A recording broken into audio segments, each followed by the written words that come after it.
How do you put it down to? Like, because he's apparently he's not won, he's not been to a final since 2020. Apparently, in 20 attempts at winning a trophy or just in general, he's been knocked out. I, is that good enough? If you're an Arsenal fan right there, how would you feel, man? Like, it's not good enough, man. It's not good enough. Yeah, I'd feel frustrated if I was an Arsenal fan.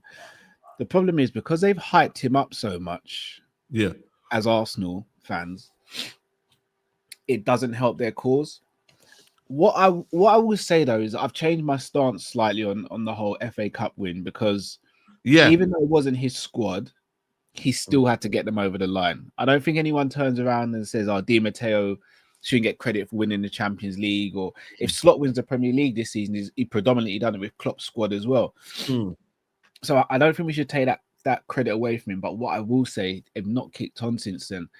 And the fact that they've spent so much money, but yet a lot of the fans are still blaming the Kroenkes, saying the Kroenkes don't do enough. I mean, how much more money do you trust him with? Because if he spent all this money and he's not delivered anything, then you're going to ask for more money. That to me doesn't make much sense. By now, with the amount of money he's spent, the fact that this is his squad, there's no two ways about it. This is his squad now. His squad, yeah. What's the excuse? There is no excuse. I mean, Newcastle are a tough team, obviously, but you'd think Arsenal should be able to navigate 2 legs against them. FA Cup against you guys, it should have done better, should have gone through. You guys went down to 10 men, they still didn't break the door down. For me, Arteta's, in my opinion, not the manager for Arsenal if they're going to look to win trophies. But at the same time, they are still in the race for the title in the Premier League, and they're still in the Champions League. So you have to kind of wait until the end of the season to see where the chips fall. If they don't win the Champions League, if they don't win the Prem, then I think serious questions have to be asked. You know, this is the thing, right? It's like, I do believe he's a good manager or a good coach, yeah. Like, there's no denying that. You can't be in tighter races. You can't be doing the things you're doing if you're not a good coach in it. We're not denying that. Yeah. But is he like almost an early man? Is he the guy that just isn't going to be able to get them over the line? Because if I just show you this graphic right here, right, and you look at all managed to win one trophy, well, it's going to be now 20 attempts. No, actually, yeah, 19 attempts. Olympiacos, FA Cup, Chelsea lost the semi-finals, didn't they? Or that was the only one, should I say? Yeah. Carabao Cup, FA Cup. But looking at 1-0 Southampton, Villarreal,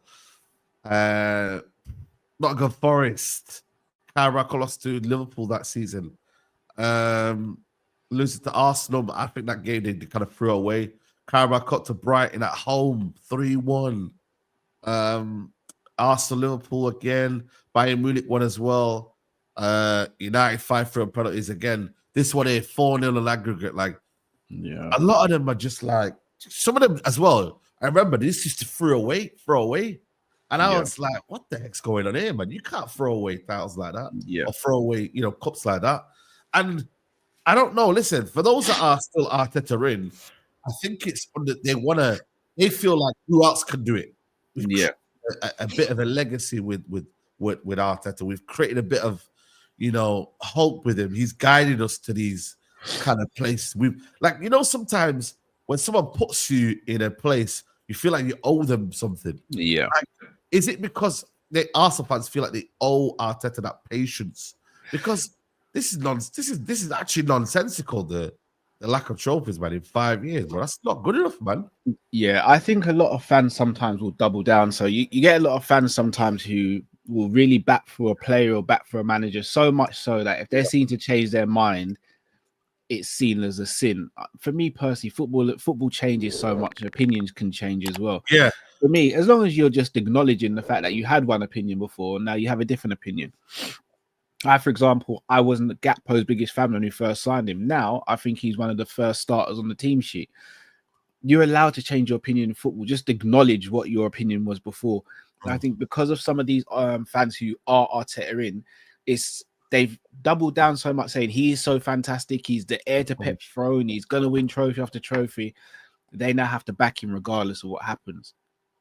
For me, he's not showing that he's the caliber to do that. And he's had enough money. He's had enough resources. He's got good enough players, a good enough team to get over the line.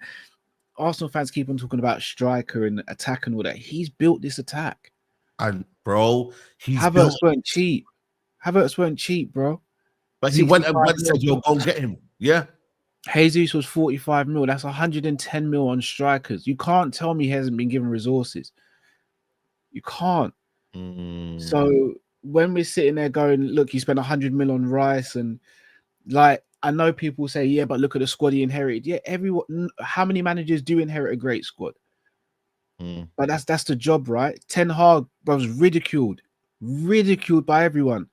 Ten Hag left with 2 trophies. 2 trophies. Even though, listen, you know my opinions on Ten Hag, but he left with 2 trophies. 2 trophies, bro. Yeah.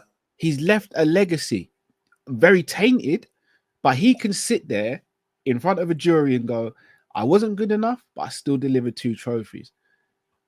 As of right now, Arteta can only say I've delivered 1.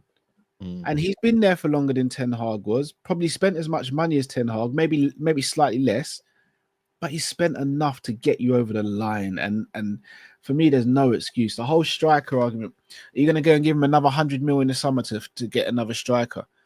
Like, when does it stop then? Yeah, it's also like, when do you trust him to spend more money? You know, when you look at Calafiori now, you know, all of a sudden, Miles Lewis Skelly's placing. You had Skelly there. Yeah. Did you need Calafiori? Yeah, Zinchenko as well was brought under him. You know, who else did they buy this summer? Marino. Sterling was brought in. Marino. Yeah. Has Marino been a vital part of what Arsenal have done this season? No. Again, you look at their window as well. It's like there isn't much that you could say to themselves, you know what, like that player there has done well in this window. It hasn't been. And you know, you can look towards the youth, Waneri, you know, but yeah. And the maddest thing is, it's like, yo, like on the weekend they beat Man City 5-1. Yeah, like, and you saw the Arsenal fans like standing, and they were loud and proud as they should be. You're beating the current champion, but like again, it was there's this whole rivalry of City and Arsenal. It's not a rivalry when one team keeps on winning and the other has nothing to show for it. I've even sat there and I've said the rivalry between Liverpool and City, we won a Champions League, they won a Champions League. We've won a Premier League, they've won 4. Yeah. We can sit there and say there's a rivalry, but really the rivalry has been pretty one-sided. You know what I mean? With City and Arsenal, there's no rivalry because Arsenal haven't won anything against them. Arsenal have won 1 game against them in this era.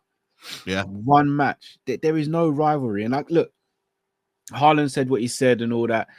And Arsenal fans, right. Well, Haaland, like the Arsenal fans were saying, well, why is everyone saying be humble to us, be humble? Well, they're saying that because you guys have run that narrative since City went on a slide.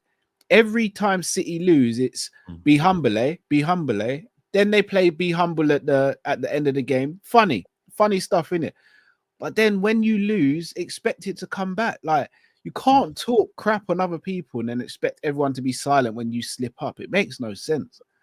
Yeah, you know what? It's mad, isn't it? And obviously, Newcastle are taking a piss on social media, man. They're killing them, innit? My God. Have you seen the picture of the football? Yeah, that's what I'm saying. Yeah, the football one. One was honestly, that was crazy. I couldn't believe it, bro. Yeah, you know what I mean? Like, bro, like, nah, that's crazy. And then I think Gordon was talking about being humble. Yeah, Bruno Gomes did the same as well. Did he? What did he say? Yeah, he said staying humble or something like that with the shush emojis. Bro, it's on Instagram. Yeah. Jeez, that's crazy, man. Yeah.